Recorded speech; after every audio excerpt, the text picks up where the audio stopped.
خواجہ ہیں میرے مونس میرے ہمدم۔ بسم اللہ الرحمن الرحیم۔ اللہ کا ولی، اس کا دوست، اس کا مقام کیا ہے؟ ولی کا لغوی معنی ہے ایک کے بعد جو دوسرا شخص آئے اور ان دونوں کے درمیان میں اور کوئی نہ ہو تو اسے کہا جاتا ہے آنے والے کو ولی۔ اتنی قربت، اور پھر یہ مفہوم جو اختیار کیا گیا قربت کے معنی میں لے لیا گیا کہ ولی کہا جاتا ہے جو قریب ترین ہو، اور وہ قریب ترین ہونا کبھی جگہ کے اعتبار سے قریب ہوتا ہے۔ زکریا علیہ السلام جب چند بے موسم پھلوں کو دیکھا، ہنالک دعا زکریا ربہ قال رب ہب لی من لدنک ذریۃ طیبہ انک سمیع الدعاء۔ سیدہ مریم رضی اللہ تعالی عنہ کے پاس جب بے موسم پھلوں کو دیکھا، اتنی قربت ہوئی کہ وہاں رب ذوالجلال سے دعا مانگی تو رب ذوالجلال نے دعا کو قبول فرمایا۔ اور کبھی یہ قربت نسبت کے اعتبار سے ہوتی ہے۔ خضر علیہ السلام، موسیٰ کلیم اللہ علیہ السلام، آپ یتیم بچوں کی گری ہوئی جو گرنے کے قریب دیوار تھی اسے انہوں نے بنانا شروع کر دیا، اور قرآن فرماتا ہے کان تحتہ کنز لہما وکان ابوہما صالحا۔ اصل میں ان یتیم بچوں کا باپ وہ صالح آدمی تھا۔ صالح آدمی، اس کی صالحیت کی قربت کی وجہ سے ان دو یتیم بچوں کے ساتھ یہ حسن سلوک کیا جا رہا ہے۔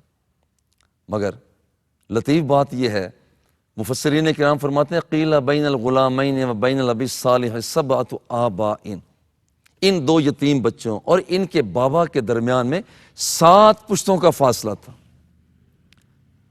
اور وہ 7 پشتیں پہلے تھے، ان کا اثر اب بھی نکل رہا تھا کہ اللہ کا ولی اور اللہ کا نبی وہ یہاں پر ان کے ساتھ حسن اخلاق سے پیش آ رہے ہیں۔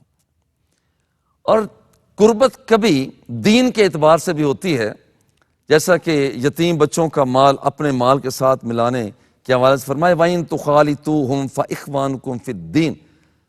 کوئی حرج کی بات نہیں، اگر ان کے مال اپنے مال کے ساتھ ملا لو تو فَإِخْوَانُكُمْ فِي الدِّينِ، یہ تمہارے دینی بھائی ہیں۔ اب دین بھی قربت پیدا کرتی ہے، یہ بھی ایک دوسرے کے ولی ہیں۔ کبھی دوستی کے اعتبار سے بھی قربت ہوتی ہے، جیسے ایک شخص نے پوچھا حضور متی الساعہ، قیامت کب آئے گی؟ حضور نے فرمایا کہ تو نے تیاری کیا کی ہے؟ حضور اللہ اور اس کے رسول کی محبت کو لے کر پھر رہا ہوں۔ تو حضور علیہ الصلوۃ والتسلیم نے ارشاد فرمایا انت مع من احببت، جس کے ساتھ تو محبت کرتا ہے تو قیامت کے دن اسی کے ساتھ ہوگا۔ اسی طرح سے ولی کا ایک معنی ہے منتظم، انتظام کرنے والا، کہ اللہ کی دی ہوئی طاقت کے ساتھ یہ لوگوں کی طرف بہتری کے لیے انتظامات کرتا ہے، اسلام کی طرف بلاتا ہے، رب ذوالجلال کی طرف بلاتا ہے۔ اور اس کا تیسرا معنی ہے زیر انتظام، جس میں ولی کا معنی اس میں مفعول کے معنی کیا جائے تو زیر انتظام یہ بندہ جو اللہ رب العزت کی بارگاہ میں اپنے آپ کو جھکا دیتا ہے، اب یہ رب ذوالجلال کے زیر انتظام ہوا کرتا ہے۔ اور اس کے ایک معنی بندہ مومن بھی ہے، کہ اللہ کا ولی وہ ہوتا ہے جو بندہ مومن ہوتا ہے۔ اس جگہ پر علامہ مسعود بن عمر تفتازانی نے بھی بیان کیا، اور پھر یہ علامہ تفتازانی ہے اور پھر ملا علی قاری ہے، ابن حجر عسقلانی ہے، ان کا ولی کے لیے جو تعریف بیان کی گئی ہے، علامہ تفتازانی لکھتے ہیں کہ کامل مومن ہونا ضروری ہے، دائمی عبادت کرنا اور گناہوں سے مجتنب ہونا، یہ 3 خصوصیتیں پائی جائیں اللہ کا ولی بن جاتا ہے۔ اور ابن حجر عسقلانی نے لکھا کہ بندہ عالم باللہ ہو، اور دوسری بات یہ ہے کہ اخلاص کے ساتھ ہمیشہ وہ عبادت کرنے والا ہو۔ اور ملا علی قاری وہ لکھتے ہیں کہ جو اللہ کی اطاعت کی حفاظت کرتا ہے اور جس کے کاموں کی اللہ حفاظت کرتا ہے اسے اللہ کا ولی کہا جاتا ہے۔ ان تعریفات کو جب جمع کیا جائے تو نتیجہ یہ نکلتا ہے کہ دائمی عبادت کرنے والا، اور عبادت سے مراد صرف نماز، روزہ، حج، زکوٰۃ نہیں، بلکہ انفرادی زندگی اور اس کے اندر گھریلو زندگی، سیاست مدنیہ ہے، سیاست ملکی ہے، بین الاقوامی سیاست ہے، سارے کے سارے معاملات اللہ اور اس کے رسول کے حکموں کے مطابق چلائے، تو اس وقت اسے کہا جاتا ہے کہ یہ دائمی اور ہمہ جہتی عبادت کرنے والا ہے۔ اور دوسری بات ہے گناہوں سے بچتا رہے۔ جس بندے کے اندر یہ دو چیزیں، دو خوبیاں پیدا ہو جاتی ہیں، وہ اللہ کا ولی ہوا کرتا ہے۔ اولیاء کا خلق کیا ہے؟ اولیاء کا پہلا خلق یہ ہے، ان کی اخلاقیات میں جو چیز شامل، وہ اپنے دل کی اصلاح کرتے ہیں، کیونکہ وہ سمجھتے ہیں حضور علیہ الصلوۃ والتسلیم نے ارشاد فرمایا، ان اللہ لا ينظر الى صورکم واموالکم ولکن ينظر الى قلوبکم واعمالکم۔ اللہ تمہاری شکلوں کو نہیں دیکھتا، تمہارے مالوں کو نہیں دیکھتا، وہ تمہارے دلوں کو دیکھتا ہے، تمہارے اعمال کو دیکھتا ہے۔ الجامع صحیح المسلم میں ہے، ان فی الجسد مضغہ اذا صلحت صلح الجسد کلہ، جس میں انسانی کے اندر ایک گوشت کا لوتھڑا ہے، جب وہ صحیح ہو جائے پورے کا پورا جسم ٹھیک ہو جاتا ہے۔ وَإِذَا فَسَدَتْ فَسَدَ الْجَسَدُ كُلُّ، وہ خراب ہو جائے پورا بدن خراب ہو جاتا ہے۔ الا وَهِيَ الْقَلْبُ، آگاہ ہو جاؤ کہ وہ بندے کا دل ہے۔ اور اسی طرح سے وہاں پر دوسری بات جو بندہ مومن جسے اختیار کرتا ہے، اللہ کا ولی اختیار کرتا ہے، اسے اخلاص کہا جاتا ہے۔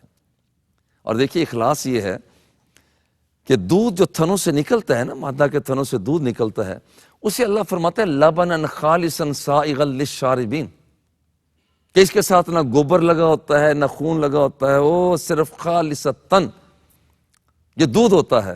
اس طرح کا اخلاص ہو کہ انسان کا مطمع نظر اللہ رب العزت کی ذات ہو، کوئی دوسری طرف سے دائیں بائیں کوئی اور چیز کا لالچ نہ ہو، صرف یہ لالچ ہو کہ میرا رب میرے ساتھ راضی ہو جائے۔ وما امروا الا لیعبدوا اللہ مخلصین لہ الدین حنفاء۔ اور یہاں پر ان کا مقام، ان کا انداز جو ہے، وہ ذرا دیکھیں کہ یہ مخلص لوگ ہیں۔ اخلاص، دوسری بات اخلاص ہے۔ اور تیسری بات وہ ہے کہ یکسوئی پیدا کرنا۔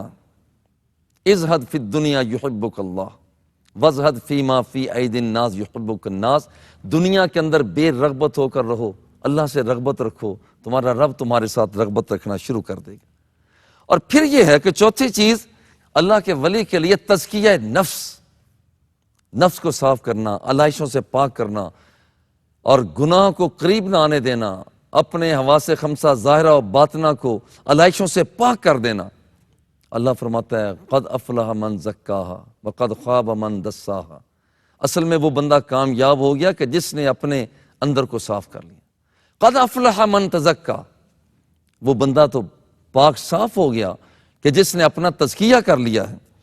اور پھر یہ ہے کہ ایک خوف خدا اپنے اندر پیدا ہو، اور اسے ہر وقت یہ احساس رہے کہ میرا اللہ مجھے دیکھ رہا ہے، میرا اللہ مجھے دیکھ رہا ہے۔ وَلِمَنْ خَافَ مَقَامَ رَبِّهِ جَنَّتَانِ۔ اور کیا خوب رب ذوالجلال ارشاد فرما رہا ہے، فرماتا ہے جو مجھ سے ڈرتا ہے، باقیوں کو میں ایک جنت دیتا ہوں، مگر جو مجھ سے ڈرنے والا ہے، مجھ سے ڈرتا ہے، میں اسے ایک نہیں بلکہ 2 جنتوں کا مالک بنا دیتا ہوں۔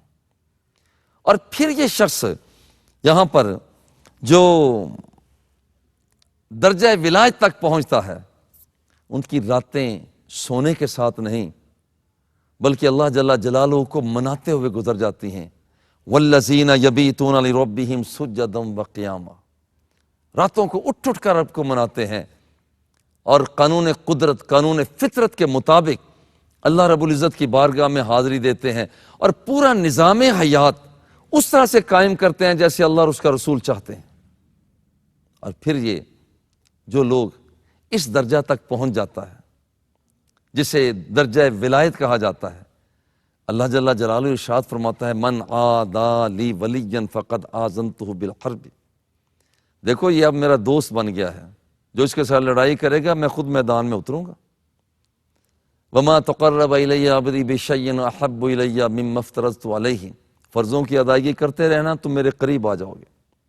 ولا یزال عبدی یتقرب الی بالنوافل حتی احبہ، جب فرائض کی ادائی کے ساتھ کوئی شخص نفلوں پر بھی پابندی کرتا ہے، رب ذوالجلال فرماتا ہے یہ بندہ میرے قریب آ جاتا ہے۔ حتی احبہ، یہاں تک کہ میں رب ہو کر اس بندے سے محبت اور پیار کرنے لگ جاتا ہوں۔ فَإِذَا أَحْبَبْتُهُ، جب میں بندے سے پیار کرتا ہوں، فَأَكُونَ سَمْعَهُ الَّذِي يَسْمَعُ بِهِ، تو پھر میں اس کی سماعت بن جاتا ہوں، وَبَصَرَهُ الَّذِي يَبْصُرُ بِهِ، میں اس کی بصارت بن جاتا ہوں، وَيَدَهُ الَّتِي يَبْطِشُ بِهَا، میں اس کے ہاتھوں کی قوت مواخذہ جو ہوتی ہے، اخذ والی بطش والی قوت، میں وہ بن جاتا ہوں، وَرِجْلَهُ الَّذِي يَمْشِي بِهَا، پھر میری جلالت کا نور اس کے قدموں میں آتا ہے، اچھی طرف چلتا ہے۔ اذا سألنی لأعطینہ واذا استعاذنی لأعیذنہ، اب اس کا مقام یہاں تک بڑھ جاتا ہے، پھر یہ شخص مجھ سے مانگتا چلا جاتا ہے اور میں اس کے دامن کو بھرتا چلا جاتا ہوں۔ وصلی اللہ تعالی علی حبیبہ وآلہ واصحابہ اجمعین۔ میرے ہادی میرے رہبر میرے سردار خواجہ ہیں، میرے مونس